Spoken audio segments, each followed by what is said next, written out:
not in our place yet. Okay. Thank you, Paddy. Where are you? Yeah, okay, we'll talk in the evening. But this session is not about me, it's about Dr. David Pearson. And suddenly I've been told I have to introduce him. So on a serious note, Dr. David Pearson is a clinical psychologist, has been working in the UK with the NHS, the National Health Service, for most of his life. Very well-known, renowned clinical psychologist. We have had the absolute pleasure and a generosity to have Dr. Pearson and Fiona with us for the last 10 years. Every year for the last 10 years, David and Fiona have come to Dream a Dream for 2 months, giving of their time, their expertise, and being really generous in the sharing of their knowledge, the depth of the experience.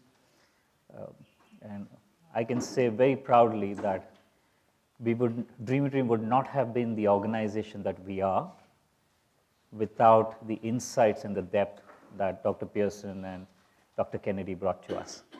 They've really shaped our own understanding of the child. They've shaped our own understanding of how development happens in a child. Also given us one of the most remarkable things, which is the life skills assessment scale, which was 8 years of research. 8 years of research where they were working with an organization like ours, which was extremely small.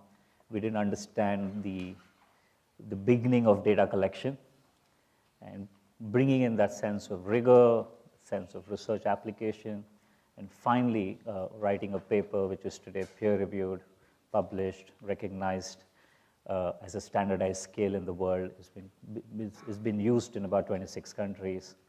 So I can't talk enough about all the contributions that Dr. Pearson and Dr. Kennedy have brought to Dream a Dream. Dave, as we know him well, also comes to Bangalore. And if you see two very tall people around Bangalore on a Royal Enfield, that's them, or sometimes on a bicycle. Trust me, I get scared riding a bicycle on Bangalore roads, but you will see both of them discovering the city on a bicycle. And if you ever want to laugh your head off, catch Dave and ask him for India stories. The first few years of how he discovered India and the things he learned about India, of how to use a tap as a shower. We'll stop that, but that's Dr. David Pearson for you. Just to set the context, in the morning we had a very thought-provoking session by Valerie on how the world is changing and why it's important to reframe our conversations around the purpose of education. We also heard from young people. We heard what the aspirations are, what are the challenges, what's holding them back, the questions they have for we as adults. We've always seen that the fast pace of change in the world or the uncertainty of the future is one side of the problem. There's another side of the problem which is equally pertinent and equally important to talk about, which is adversity. And that's one of the reasons we thought it would be important to have this fireside. So I'll invite Dave to give us some context on child adversity, and then we'll have conversation to further that. Over to you.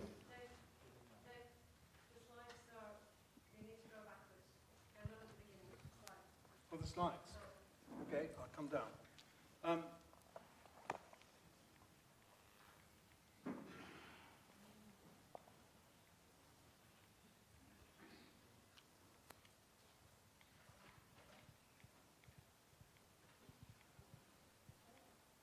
Found it, the beginning.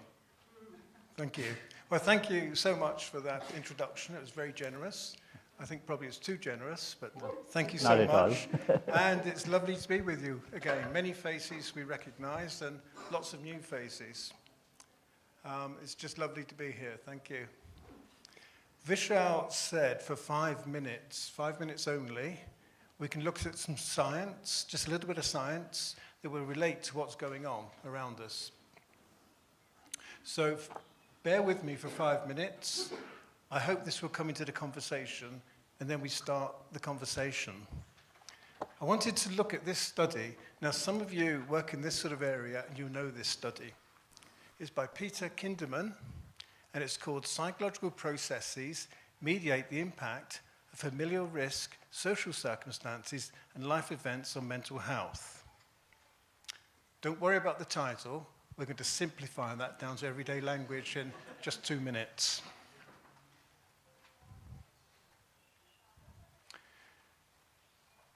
Peter Kinderman got together a bunch of scientists voluntarily, without funding, and he managed to contact 32,800 people through a TV channel.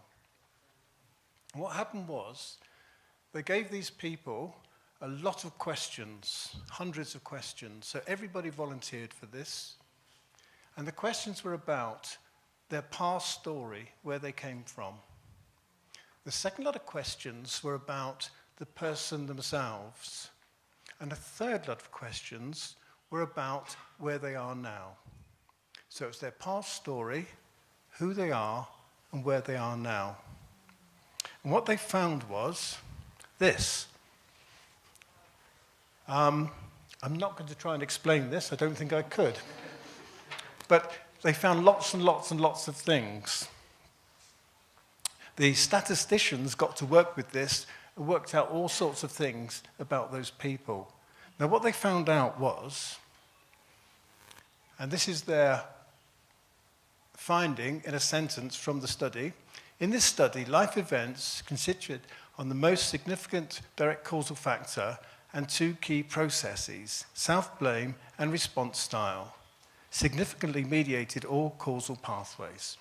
Now then, we'll just make some sense of all these statements now. Basically, what they found was your story, the place you start, we all have stories, we all start somewhere, is made up of this.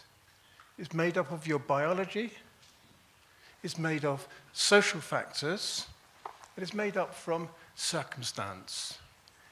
Put that together, and that's where we come from. We all come from different places. They then looked at the people involved who filled in these questionnaires and found that disturbed psychological processes move on to mental health and well-being issues. So we'll make it simpler again in one step.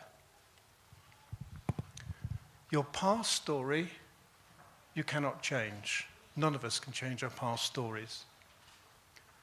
How we deal with that is crucially important, and that then gives us our future story or our present story.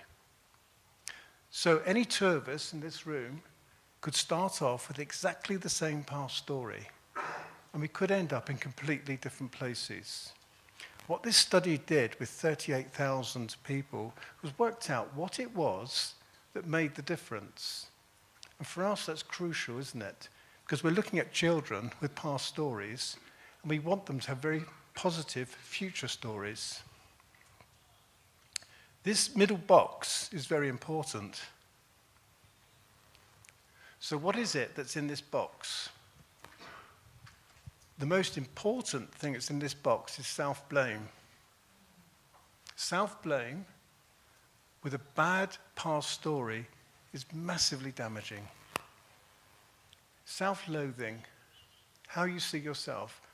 Rumination, thinking over and over and over again. And I'm sure we all do this to some extent, don't we? There's something that worries us.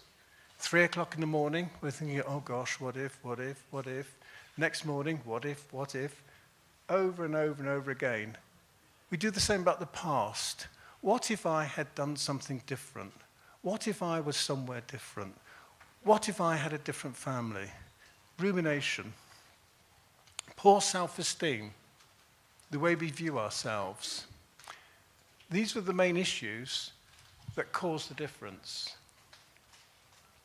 So, these children here who've felt a lot of adversity will not have the same story as maybe these children.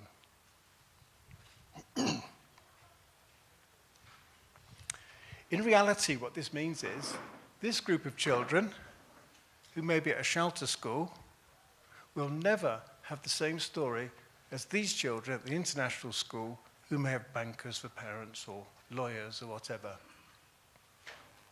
The thing is, we can't change our past stories. For these children here, what we'd like to do is say, we will take the past away and we will change it. But you cannot do that. And I think what we're going to talk about in the next conversation, partly, is about how do you own that story? You know, how do you own that story of deprivation? How do you own that story of abuse? How do you own that story of poverty? When you own the story, you can then start to change it for the future. If you don't own it, then you cannot change it. We as adults, we feel very difficult about asking a child to own a bad story. However, that story doesn't change. But when we ask the child to own that story, we as adults also accept that story. And that's the first step into change. So I want to leave it there, but I just wanted to bring this study in because it's such a powerful study, and I know many of you will know about this study because it gave us so much information about the future and how the future can change. So we'll leave that now and go on to conversation.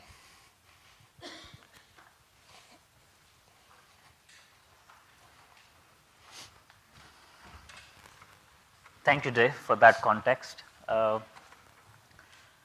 So let's take it from the beginning. I know I've had this conversation with you multiple times.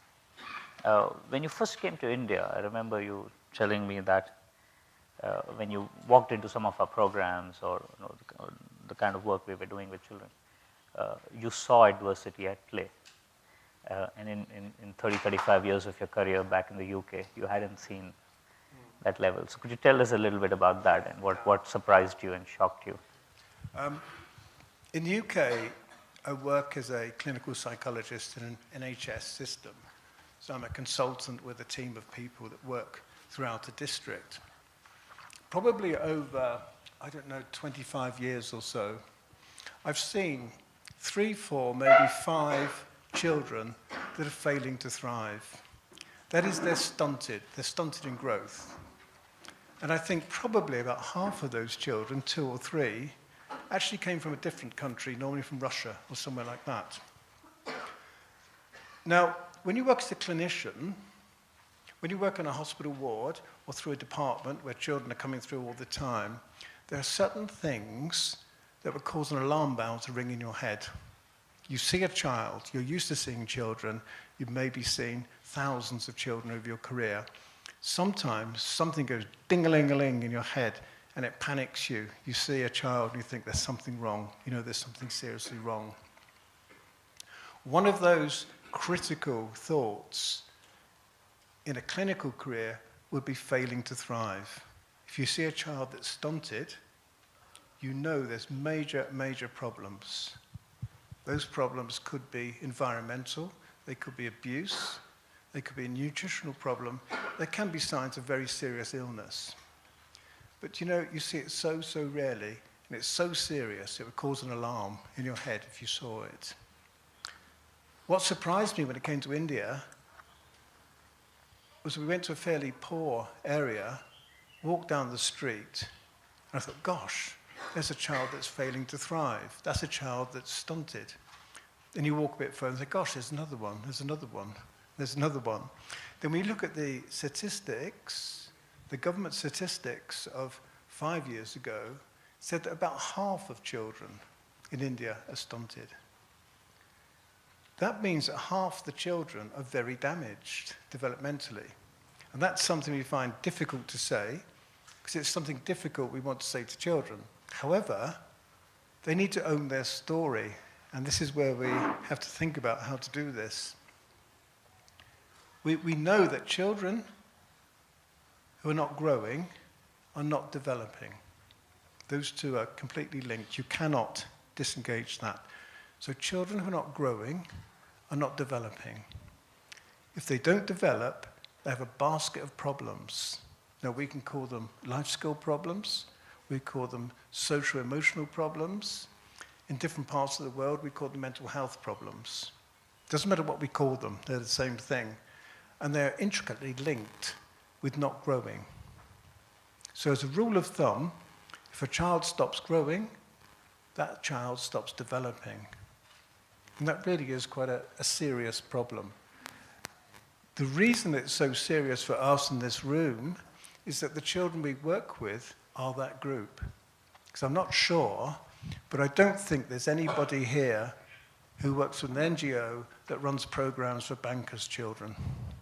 You know, I don't think that, because probably bankers' children don't need programs. The children that need the programs are the ones that have this developmental confusion, and that's why we need to look very carefully at failing to thrive and work out just what it is that's happening. So let's try to unpack that a bit. You're saying children who don't grow, or children who have challenges with growing, also have developmental challenges. What does that really mean? If you have to kind of give us an example. Okay. There's a list of problems that comes with failing to thrive. So if a child stops growing, they stop developing. When they stop developing, you have a basket of problems. And it's the same problems. I mean, the two are linked. This has been known for over 100 years. I mean, this was developed at about 1890. This was being recorded in pediatrics. Children who fail to thrive have a basket of problems which you may or may not want to call attachment disorder, depending where you are in the world. Now, you may want to call them a basket of life skill problems or a basket of social-emotional learning problems. It doesn't matter, it's the same ones. And they go something like, children who fail to thrive have poorer cognitive abilities than those children that are not failing to thrive. So, if you take 50 10-year-olds from a shelter school, 50 10-year-olds from an international school, and you measure their ability, the children in the international school will do better. That's not to do with being cleverer. There's nothing whatsoever to do with that. It's to do with the failure to thrive. We know that children who fail to thrive have very high anxiety levels. Anxiety levels cause massive problems. They cause us problems in relationships, in jobs, in confidence. If you have high anxiety levels, the most probable thing you'll do is avoid. If I feel very, very anxious about coming in this room, I would just avoid coming in. But that also counts for things in life. So you start avoiding things, you start not experiencing things. We know that children who fail to thrive have got some problems with relationships. They find it very difficult to make and keep relationships. This also means that this group of children are likely to fall into the group that are easily abused. If you have problems with your relationships, you're likely to get into relationships that are abusive. So actually, bad becomes worse. These children also have problems around maintaining age-appropriate behavior. And that Just one thing, when you say failure to thrive or not growing, you first start with the physical health or nutrition part? failure to thrive happens for two reasons. One is not having enough to eat, obviously. The other one is not being in an emotionally stable situation. Now, the two have the same effect. If it's very, very great, the child will stop growing, so you can actually see it. If it's not so great, you get the same effect, but you may not see the lack of growth. When you look at children in, shall we say, a shelter home, match them again against children in an international school, take all the 10-year-olds in the shelter home, you could almost guarantee will be smaller. That's not genetics. That's the environment at work. If you swap them round, swap the families, the smaller children would start growing. And that's been proven. Yeah. Did that answer? Yeah. So let me put this in context. When we started understanding what you were talking about as failure to thrive, what were some of the experiences or behaviors we started seeing? So one of the things we used to see is that when there was a tragedy in a child's life, how they responded to that tragedy was very different from what you would appropriately think. So for example, you would see children laughing, and you would not recognize that. So that's one example of what we saw. An interesting observation we had is we used to work with kids who used to come in from care homes, and when we used to go in as volunteers into the care home, the kids would come running up to us, hug us, jump at us, tug at our shirts, and ask us who we were.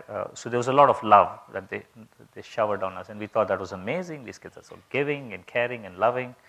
But then we started understanding about the challenges with relationship, and realized that if I actually walk into, say, any one of your homes today for the first time as a stranger, and if you have a 5-6-year-old, your kid will not come running up to me and hug me.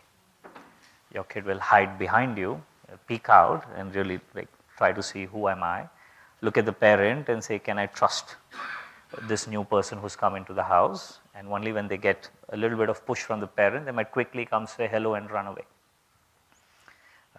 Now, that's what you want every kid to demonstrate as a behavior at that age. But like they were saying, that when they have confused relationships, it leads to then not being able to build healthy relationships. And as they grow up, then it could also mean that they end up having violent or abusive relationships. So the bad gets worse. So these are some of the things that we started noticing, and we realized that this is how adversity starts working. Right? So you spoke about anxiety, you spoke about relationship, you spoke about attachment disorder. These are some of the impact of failure to thrive. And earlier on, you spoke about acceptance. Could you talk about why that is important for us to begin that process of change? Yes. Our past stories are our past stories. Whether you're my age, your age, or middle age, those stories we cannot change. When we accept them, we can stop fighting them. Now we know that the best way of counteracting this sort of damage is simply being accepted. It's being accepted, that's all it is. It sounds easy. It sounds very, very easy, doesn't it? But when you've got children who maybe are running around, maybe stealing gold chains, maybe stealing things from the market, smoking around the back, accepting suddenly becomes more difficult. Now we know that the first stage of change is acceptance. And we know the best way of accepting is through validation. If you want to know more about validation, get hold of one of the Dream a Dream mentoring manuals, and step by step, it will tell you how to validate a child. A child needs to own its past. It needs to own its story. If we could wave a magic wand and change it, wouldn't that be good? Do you know there's some things in my past, if I could wave a magic wand, I'd love to change now, but I can't. The past is the past. It's what happened to us. It's where we came from. It's where we belong. However, that doesn't mean that that's your future either. And what we've got to do when we think about children, when we think about education, is work out how we give a positive future from maybe not a positive past. When we accept children, we're able to say things like, you're not doing well at school, you can't do your maths. Now we've got two options here. That's not good enough, you need to improve. Or maybe we can help you improve. That's not accepting. Accepting is about, I understand why you can't do your maths, and if I had your past, if I had your story, I wouldn't be able to do my maths. So maybe together we can walk forward and find a way of managing to do maths better. You can't do that until you accept. And validation is the best way of accepting. And if I can take that a stage further, something we talked about very briefly today, if an NGO or a system or somebody that cares goes to a school and says, okay, I'm going to take 50 10-year-olds and I'm going to get them onto a football program. And that football program will increase their life skills. Therefore, that's good. I'm going to ask each child to accept their past. I'm going to ask each child to accept their story, to own their story as a starting place. However, I didn't. I just went into a school and said, it's not good enough. You need to improve.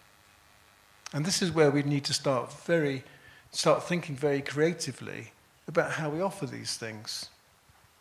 Because if I say to a child, if you come with this program, you'll be better at maths in 6 weeks, say. What I'm saying to that child is, as you are at the moment, you're not good enough. You're not beautiful as you are. You need to change. So when we talk about accepting and asking children to accept their story, asking them to own their story, we also, as adults, have to own at the same time. Because if we're not careful, we say, you own, we give. And it's not the same thing at all. So let me try to, I would say, unpack that again. So the narratives that we hear, when we think about challenges that children face. So let's talk about children in school. Children are struggling with picking up learning skills, numeracy, literacy skills. Children are not coming to school on time. Children are dropping out of the education system. We have enough data to say grade 5 is a big time and a huge chunk of dropouts happen. Grade 9 and 10 is the next big threshold where dropouts happen. Attendance and retention in schools itself as a challenge. In all this, and then we come in with solutions saying, okay, let's give them additional instruction time, let's run bridge programs for them, let's increase teacher training, let's build school infrastructure. In all of this, what I'm hearing from you is that we are actually not necessarily accepting the problem to begin with. The way I understand it, that these are symptoms. But the problem is actually sitting at failure to thrive. And until unless we as adults in education, school leaders, teachers, nonprofits, understand that the challenge is in our lack of acceptance of failure to thrive. And as long as we continue to deal with just the symptoms of the problem, which is like, let's increase attendance, let's increase retention, let's increase instruction time, let's see if we can get their grades up, is not going to really solve any of those problems because we're not at the first level accepting these stories the way they are. Yeah. And I think something that you're doing at Dream a Dream is working out whether or not you can scale up, how should I put it, scale up validation. Now, we know one-to-one, a child who is deprived, who's had a very bad story, will respond very, very well to one-to-one. Validation on a one-to-one basis is very powerful.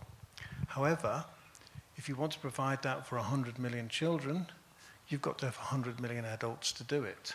Yeah. And this is quite a problem. So one of the ways of looking at that is whether or not teachers can validate a class, or whether or not teaching can provide some validation. We don't know at the moment how you can dilute that and still be effective. Can you dilute it by 1, 2, 3, 4, 5, or can you have one teacher and 30 students? That bit, we're not sure. We don't know. You have to try it and see, which is what's going on. But we need to be able to say to a child, you are beautiful as you are, and we would like to change. Not one or the other. Saying you're beautiful doesn't change. Changing without accepting first, very little change. The two together, they form an equation that works. And I think another challenge we have is that this morning we're hearing about how creative education can be. What does education look like in the future? And it's not going to be learning to read, write, add up. is wider than that, isn't it? Very wider. If you get children who are quite deprived, and you know they come with this basket of problems, and that's been established over years, these basket of problems come with these children, they don't have the tools to access. So if you provide an education that is absolutely wonderful, you've hit gold standard at last.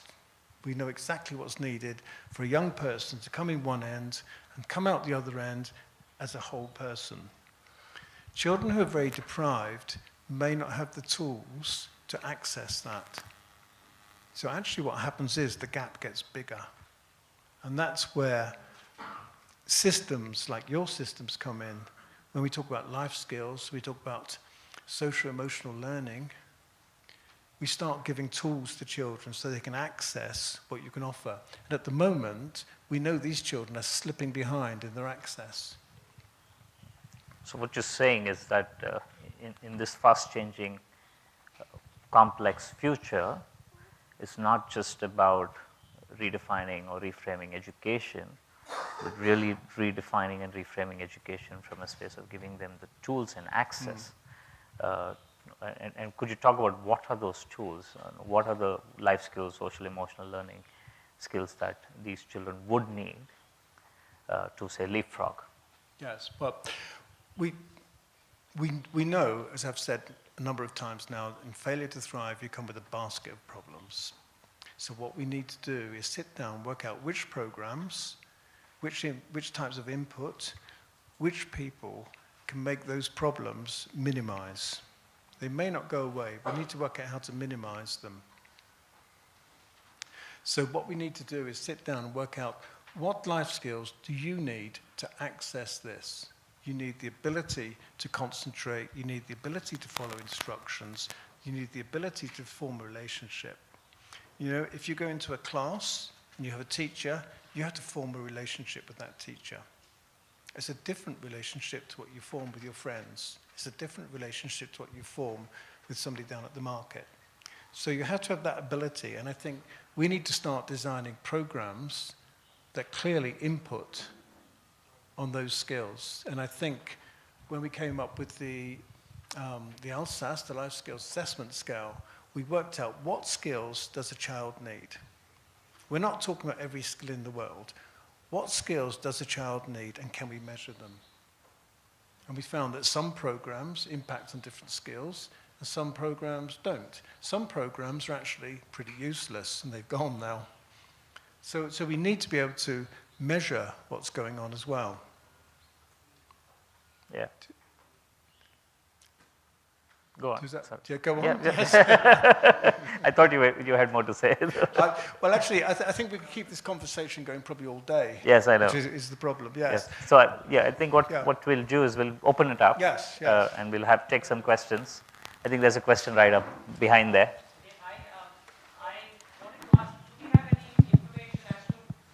Do we have any information as to when's the best time to start this intervention? What age? Is it grade Yes. 5 to 8, or is it younger? Yes, sure, yeah. And my other question is, can we close the gap entirely through a life skills program? Right, two questions there. Very interesting questions, thank you. When is the time to start this work? The time to start this work is just before birth, actually. It's just before birth.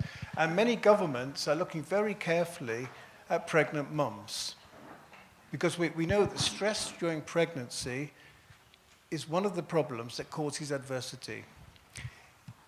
If you look at war zones, and you look at babies that are born in war zones, they're born with high anxiety problems. They're born with all sorts of problems. So actually, the earlier, the better, is one part of the question.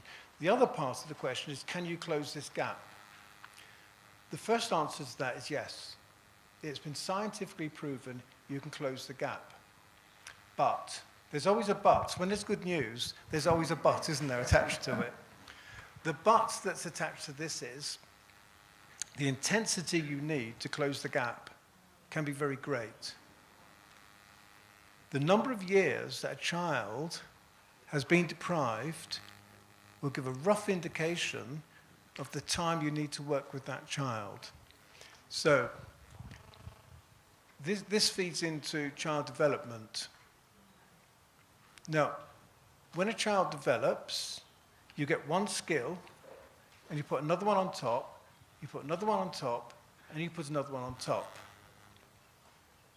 You cannot do that the wrong way round. You cannot get a child, you cannot get a baby to jump out of its crib and run down the road, get a loaf of bread and run back again. No? You can get a baby in a crib to start moving its limbs. You can then get a toddler to start crawling. You can then get a toddler to start walking. It's got to be one thing on top of another, on top of another. All of child development is like that, all of it. The problem we have is there's something called sensitive periods, and I know some of you will be aware of sensitive periods in child development. It means that a child will develop very, very fast at certain times, enormously fast. If I want to learn Kannada, I've got about 5 words so far. I'm struggling with those 5 words. Tumba Jasti, I've learnt for the market. I don't understand the reply, but it seems to make a difference. If I match my Kannada learning against a 4-year-old, that 4-year-old will overtake me very, very fast. If I match, I don't know, what should we learn? Portuguese in this room today, and we put a couple of 4-year-olds in, they will overtake us, all of us, because they are geared up to develop that thing at that time.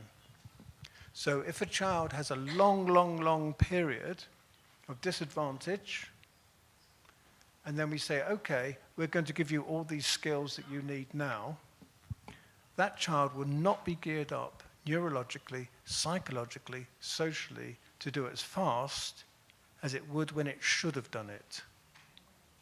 Does that make sense? So we take a 16-year-old and say, well, I know you've had years and years of all sorts of problems. I know you've been disadvantaged for, say, 12 years. Can you then do 16-year-old work with a child that's developmentally 12? Is that making sense? Development leapfrogs, leapfrogs, leapfrogs. So we have a problem of saying we'll take 16-year-olds and we'll give them a program and they will be all right. We may actually have to say we take 16-year-olds and we start working with them as 11-year-olds. And then we work with them as 12-year-olds. And then we work with them as 13-year-olds. And when you start getting that intensity, the gap that you were talking about can close completely. It can completely close and it can't be seen. But it needs a lot of intensity. So really, as a group of people here, we should be looking as young as possible. The younger, the better. And neurologically, that's the case. Brains are plastic. If we can hit a child at 2 years old, that's better than waiting till 4. Often, we get children at 16, 17, which brings another layer of challenge.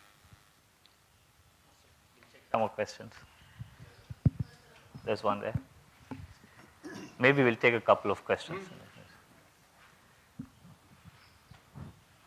Sir, I am happy to hear you regarding the need to provide a positive future for the children. While you are addressing, you said that validation is the best way to acceptance. So one-to-one validation is required. So in the last week, one murder took place in Shimoga, in my hometown. The husband murdered the wife in front of the 10-year-old child. He is the only child within the house, locked the door and brutally murdered. The child was very shocked. The grandparents, they were in the village. They are the illiterate persons. The police, when they took the complaint, nobody will come to complain the case. But in that situation, the child was very shocked. So in this situation, how the child can be validated? So how we can address this problem?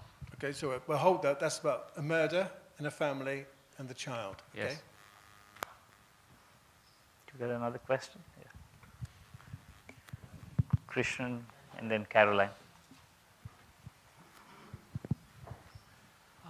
So David, it's more of a clarification. So you spoke a little bit about validation and also about life skills. Are we saying that equipping children with certain critical life skills aids in that process of validation? Is that sort of the causal pathway that you're laying out here? Because on one hand you spoke about this acceptance and validation, and then we're saying life skills. Just can you help me understand the linkage between these So two? the linkage between life skills and validation. Yeah, okay. Take one more. Yeah. Thanks, this is fascinating. I really just want to make a quick comment about, can you scale up validation? I'd also be interested to hear you talk more about it, but certainly I think many of us here and many of you here do this and support this on a daily basis. I mean, one of my greatest joys in all the countries where I've had the privilege of working is walking into a classroom and seeing that teacher who is indeed validating the whole class. And I think that's a big part of what we're all wanting to work towards happening. It's certainly a gift that some people have. They just have that way of relating. But I think it's important for us to also feel here that it's beyond a gift. It is something you can, through a process of self-discovery, we and teachers really can learn a lot about how to really recognize our own biases, step back and really make sure that we are validating every child, and teachers can learn that practice and feel incredibly inspired by it. I'm not saying it doesn't mean that individual validation is very important, and obviously the worse the damage, the more that is so. But I think it's really important for us to acknowledge that that group validation that can have an impact, a positive impact on a bigger scale, is really important, is achievable, and is something that many of us do see happen because it's critical and it's very, very precious. Thank you. Oh, okay. You want to respond or you want to take two more Sure, questions? sure. Can you hang on a moment? Because Yeah. we're getting a wide range of questions Yes. at the moment. A child sees a murder, a terrible event. Now, some adults may have different ways of responding to that. If you could tell me, could you just tell me now that was it your dad killed your mom? No. So, Did someone in the town he comes from yeah. that he heard about that the father killed the mother in front of the child. Okay. So if you're the child, okay, can you just tell me what happened in 3, 4, 5 words? Yes, you're the child. Just tell me. Yes. Because you're worried about validating the child. Just tell me what happened. So it's really bad. My father killed my mother in front of me. I'm very shocking. Okay, we'll stop there. Okay. As an adult, I can now say to you something like, gosh, don't worry, you'll be all right. Has that helped you? No. Not at all, Because has I'm it? shocked. Not at all. We have a natural ability to try and make things all right for children. We have a natural ability to try and say, your story, don't worry about it. You don't need to own it. Try again and just do the same thing again. I'm very shocked because of my father killed my mother in front of me. I'm very nervous. You're very shocked. It killed in front of you. Yes. And that must have scared you. Very much scared. very much scared. You know, if I were there, I'd be scared as well. Gosh, this is quite shocking. Are you starting to feel as though we're communicating? Yes. We've done that in 20 seconds. We wouldn't do that in 20 seconds in real life.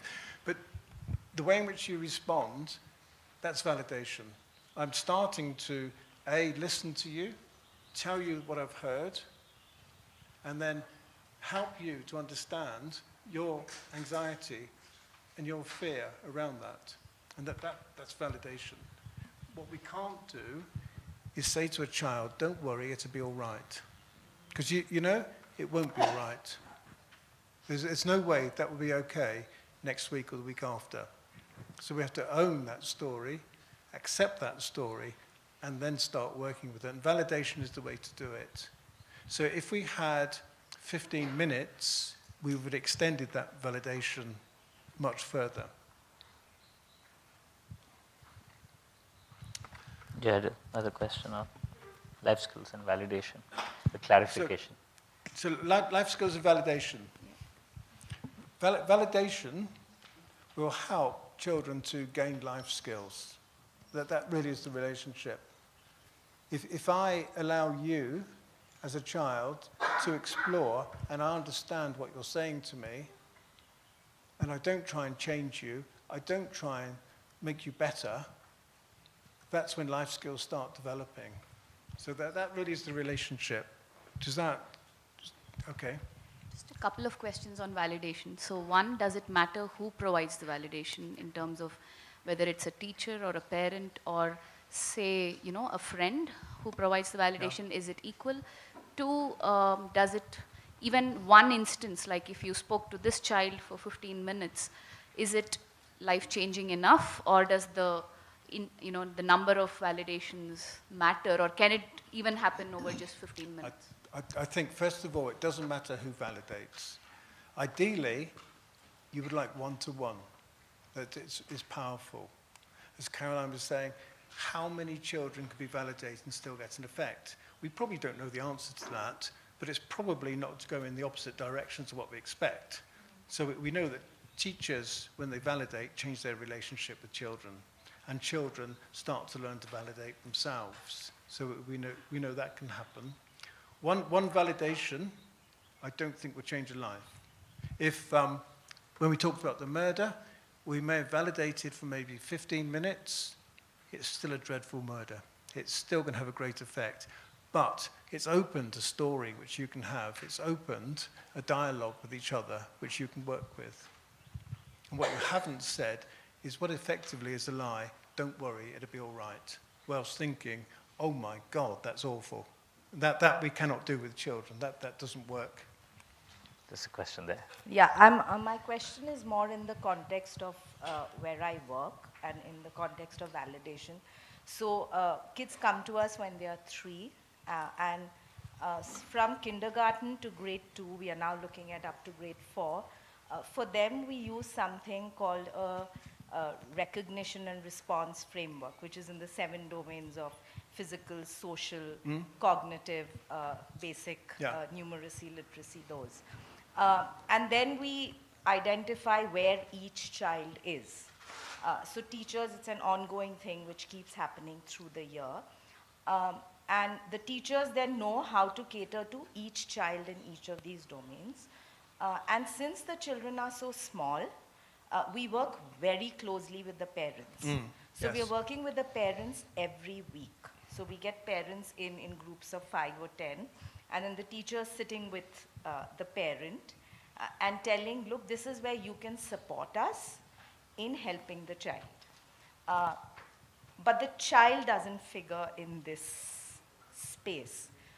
So my question is that a validation which should be there to be an equal partner in the process? Should it begin then at the junior KG level? Because they are like complete babies. So the only space we do include them is we go through an entire physical assessment every 6 months, and then we have a nutrition program. We look at everything of theirs, all their health parameters, get parents involved. Then we have a breakfast program, lunch Okay, program, and then it's this entire thing. That's where we have a partnership with children, because we have to educate them about why they need to be eating the vegetables and the lentils and everything. Yeah. There, it's a complete partnership. But in the other domains, there really isn't. I would say physical, there's a lot, because Carolyn, it's out sorry, there. just stop you off. Do you have a question sitting Yeah, there? so do we need to So- validate Yeah, it with It's, children? it's how young can you go and who do you validate? Exactly. In Right a now, it's just the nutshell. parents. Okay, yeah, yeah. How young you can go, I would say, if you can work at birth onwards, that's your most powerful position. You can't validate a baby. You can validate a parent. You can definitely validate a mum. You can validate a mum that's worried. You can validate a mum that's struggling. You can validate a mum that's having problems feeding. And you can see there's obvious problems. But the starting place is to accept that. Accept where you are, and then we can think about it, and then we can move on. If you go straight for a solution, that's a criticism. You know, you're not feeding your baby properly, so we need to do this. Now, that's very different to, it must be very hard for you at the moment, not being able to feed your baby, and Yeah. very different. So the younger you go, the better. As the children get older, you can validate the parents and the children. So is there an age for children? I don't think so. I think children just learn that they can be accepted as they grow up. At first, they may not understand that. As they get older, they will understand more, and they just gradually blend into it. So I'm picking up two things there, and we're running out of time. Sorry. And I kind of want to close that. I'm picking up two things. One is acceptance. Acceptance from adults who are working with children. Second is a recognition that there's a deeper challenge of failure to thrive. And until unless we understand that, and all the complexities of failure to thrive, accept that that's what's playing out in the behaviors that we see in children in the growing up years, till we as adults recognize that, understand that, any strategies that we go after are going to be only quick fixes. Am I right in understanding that? I think any fix is better than no fix. Yes. As a starting place. Okay. Anything you offer is better than not offering at all.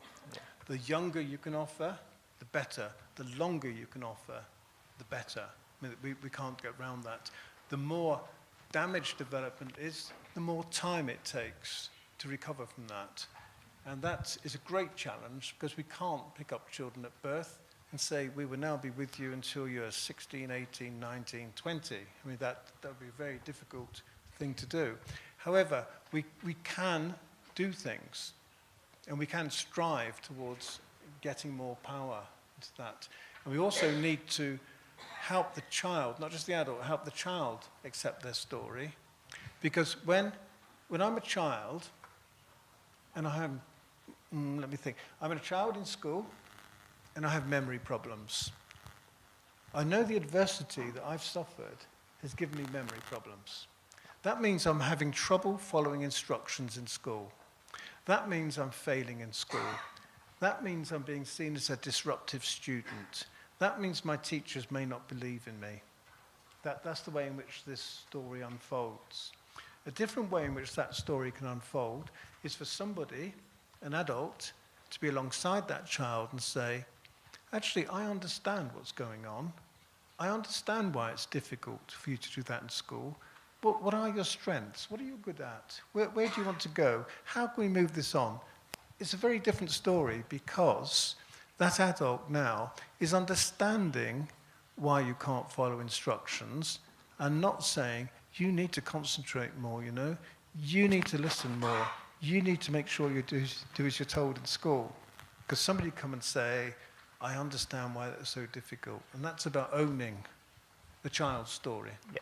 And the child being able to say, thank you, I now understand myself. I'm not stupid, I'm not mad, I'm not bad. My environment, my past, has done something to me that's making this difficult. And you're going to stand with me, thank you very much. Beautiful. Dave, on that note, I'm going to bring this to a close. Okay. And I think the reflection I'm taking away. Can I say one sentence? Yes, you can, please. The reason I'm saying this is I can't see anybody because of the lights, but Paddy said to me, whatever you do, end on a positive note. Yes. I can't see where she is. I know you're out there somewhere, Paddy. Anyway, so I do actually, I can see you now. So I do need to end on a positive note. And what I can say is that research has clearly clarified, absolutely clearly, all of these deficits are changeable. I'm not saying you can just change everybody, and I'm not saying how much you need to change, but we know with failure to thrive, there are deficits, and we know those deficits are recoverable. And you can look up the journals, you can look up the science is there. Our challenge is to tune into that and create the change. That's as I can't say was anything that more. positive enough? Thank you. Thank you very much, Dave. Thank you. Dave's, of course, here today and tomorrow, and Fiona is also here. So do spend more time with them.